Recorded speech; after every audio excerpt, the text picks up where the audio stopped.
Бишкекте Октябрь райондук ички иштер бөлүмүнүн криминалдык милиция кызматынын жетекчисинин орун басары кармалды. Бул тууралуу УКМКдан кабарлады. Маалыматка караганда ал пара алып жаткан жеринен колго түшкөн. УКМКдан билдиргендей, райондук милициянын кызматкери бир нече жарандардын үстүнөн акча уурдады деген айыптоо менен жасалма арыз жаздырган. Арызды кароону токтотом деген доомат менен ал 80 000 сом талап кылып, моралдык жана психологиялык жактан кысым көргөзгөн деп айтылат атайын кызматтын билдирүүсүндө. Кыргыз Республикасынын жазык кодексинин 326 беренесинин 1-бөлүмүнө ылайык соттук өндүрүш ачылган. Милициянын майору 4-ноябрь күнү Көкжар айылында кармалган. Ошол учурда анын жанынан Макаров жана Калашников куралдарынын ого, бир нече кишинин паспорттору жана $5600 табылган. Сот чечими менен шектүү УКМКнын убактылуу кармоо жайына 2 айга киргизилди. Булак Спутник чекиткейжи. Кыргыз-тажик чек арасындагы сарайдан өрт чыкты. Кыргыз-тажик чек арасындагы сарайдан чыккан өрт толук өчүрүлдү. Бул тууралуу ÖKMдин басма сөз кызматы билдирди.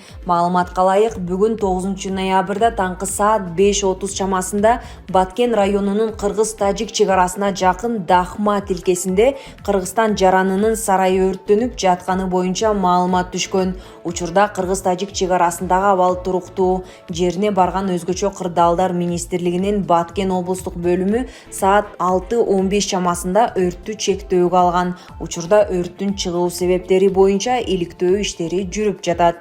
Булак Назарnews Чекиторг. Сок жана Баткен райондорунун акимдери жолугушту. Баткен районунун Кыштыт айыл аймагынын Таян айылында Баткен районунун акими Учкунбек Жоробаев баш болгон күч түзүмдөрүнүн өкүлдөрү Сок районунун акими Саид Мусаев жектеген делегация менен жолугушту. Бул тууралуу Баткен райондук мамлекеттик администрациясынын басма сөз кызматы маалымдады. Маалыматка ылайык, эки тарап чек аралаш аймактарда коомдук саясий абалды туруктуу кармоо, чек ара бекетин жылдырбоо, демаркациялоо процесси бүткөнгө чейин чарбалык иштерди токтотуп туруу, чек ара аймактарда чыр-чатактардын жана кылмыштуулуктун алдын алуу, болтурбоо, соода сатык, экономикалык, чарбалык, ирригациялык жана эки элдин ортосундагы ынтымакты бекемдөө, алака берекени күчөтүү маселелерди карап, кеңири сүйлөшүүлөрдү жүргүзүштү. Ошондой эле тараптар чек арада болгон айрым турмуштук чыр-чатактарды жөнгө салуу боюнча тийиштүү органдар гана иштөө керектигин макулдашып, ага жергиликтүү калкты аралаштырбоо, окуяны ырбатпоо боюнча түшүндүрүү иштерин жүргүзүүнү сүйлөштү. Жолугушуу конструктивдүү духта, бирин-бири түшүнүү менен өткөрүлүп, өз максатына жетти. Булак Медиа Центр Чекиткейжи. Орусия Кыргызстандан барган жемиштерди артка кайтарды. Ноябрдын башында Орус-Казак чек арасындагы Орусиянын фитосанитардык көзөмөл бекети 382 тонна жашылча жемишти жана кургатылган азыктарды артка кайтырды. Мекеме товарлар мыйзам бузуу менен кирип жатканын аныктаган. Ага ылайык товардын өндүрүлгөн өлкөсү Өзбекстан менен Тажикстандан тиешелүү фитосанитардык сертификаттардын жоктугу жүзүм, курма, алма, мейиз, жаңгак жана ит мурунду Орусияга киргизбөөгө негиз берген айтылды. Сентябрдан бери Орусия Кыргызстандан барган жалпы 1000 тоннадан ашуун азык-түлүктү артка кайтарган. Кыргызстан 2014 жылдан бери Орусия, Казакстан, Беларусь жана Армения менен чогуу Евразия экономикалык биримдигине мүчө. Кыргызстандын ишкерлери өлкө биримдикке киргенден кийин тескерисинче бул өлкөлөргө товар сатуу татаалдашканын айтып, нааразылыгын билдирип келишкен. Булак Азаттык Чекиторг. Канттагы авиабазага Су 25 СМ учактары келди. 8 ноябрда Орусиянын Канттагы аскер базасына модернизациядан өткөн Су 25 СМ учактары менен радиолокациялык станция келип түштү.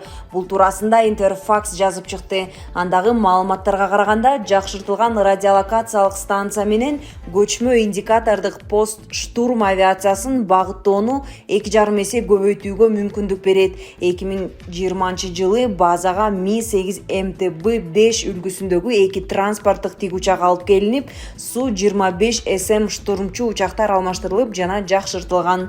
Булак Репортер Чекиткейжи. Мадумаровдун сөзүн түшүнбөсө да ыйлаган саясатчы ким?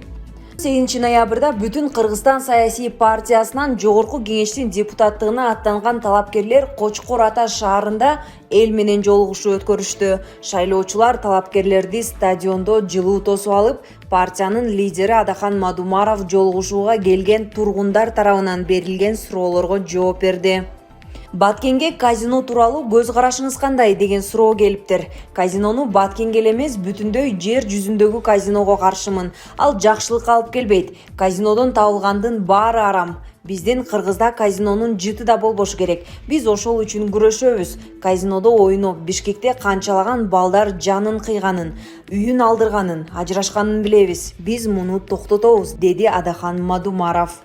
Партия лидеринин айтымында быйылкы жылы элдин маанайы такыр башкача.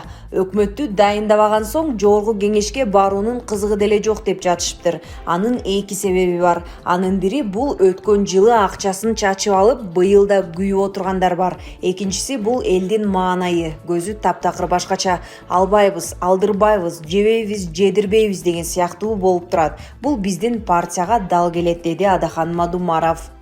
Эгерде сиз аз мандат менен босогодон өтүп калсаңыз, мыйзамдарды добуштан кантип өткөрөсүз? Башкалар колдобой койсо, мыйзамдарыңыз колдоого ээ болбой калса, анда эл кайра эле эч нерсе кылган жок деп айтат. Ал жагы кандай болот деген суроо окулду.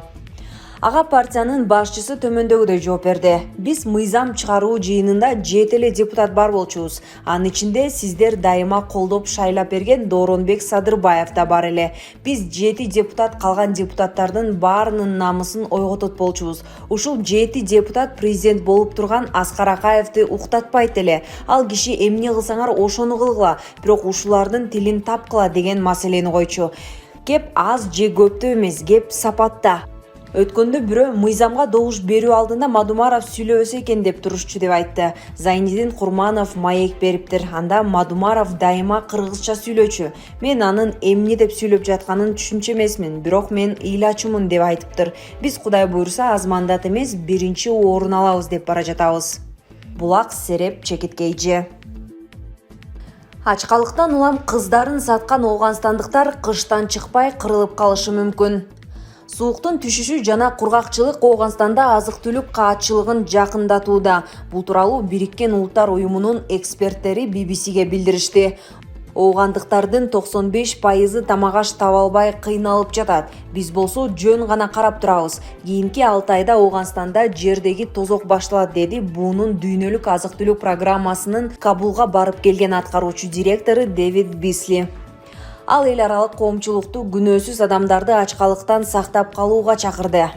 Биз жаш балдардын ачкадан өлүүсүнө мүмкүндүк берип жатабыз. Бул уят. Алардын кайсыл жерде экенине карабастан жардам беришибиз керек, деди Бисли.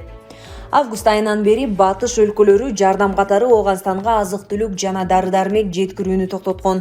Бүгүнкү күндө Кабулдан 50 чакырым алыстыкта жайгашкан Вардак провинциясында жүздөгөн киши унга кезек күтүп турат. Бул буунун дүйнөлүк азык-түлүк программасы жеткирген жардамдын калдыгы. Кыш келип калды. Нан жабууга ун жок калса, кыштан кантип чыгарымды билбейм, деди кезекте турган улгайган тургун. Буга чейин айрым ооганстандыктар азык-түлүккө акча таппай, кыздарын сатууга аргасыз болуп жатканы кабарлаган. 2021 августта эл аралык күчтөр Ооганстандан аскерлерин чыгарып кеткенден кийин өлкөдөгү бийликти Талибан кыймылы басып алган. Алар кыз-келиндердин билим алуусуна тыюу салып, адамдарды эл алдында өлүм жазасына тартуу, анын ичинде уурулук үчүн манжасын кесүү жазаларын кайра киргизишкен. Бүгүнкү күндө талиптердин режимин дүйнөдөгү бир да өлкө расмий түрдө тааный элек. Булак Сокол Чекит Медиа. Жакында жер бетинен жок болуп кетиши мүмкүн болгон өлкөлөр аталды.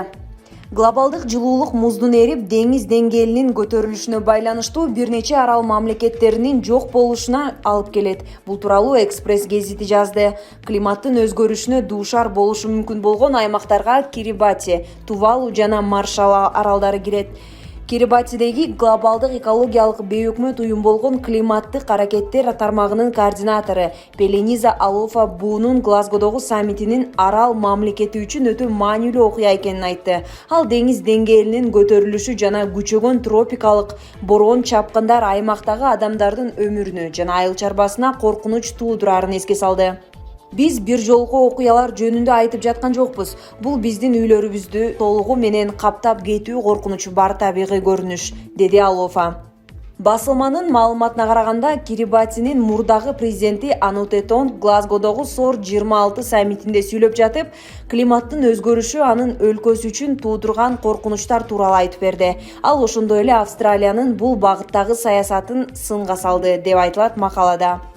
Окумуштуулар глобалдык жылуулуктун терс таасирин азайтуу үчүн жердеги температуранын жогорулашын Цельсий боюнча 1,5–2 градуска чейин чектөө зарылдыгын бир нече жолу белгилешкен. Бул максатта 2015-жылы 190дон ашык мамлекет Париж келишимине кол койгон. Анда бул максатка жетүү үчүн конкреттүү иш-чаралар планы каралган. Документ казылып алынуучу отундан толугу менен баш тартууну билдирбейт. Бирок өлкөлөр парник газдарын чыгарууну азайтуу жана энергиянын кайра жаралуучу булактарына өтүү боюнча чараларды көрүшү керек. Булак Коом Чекит Пресс.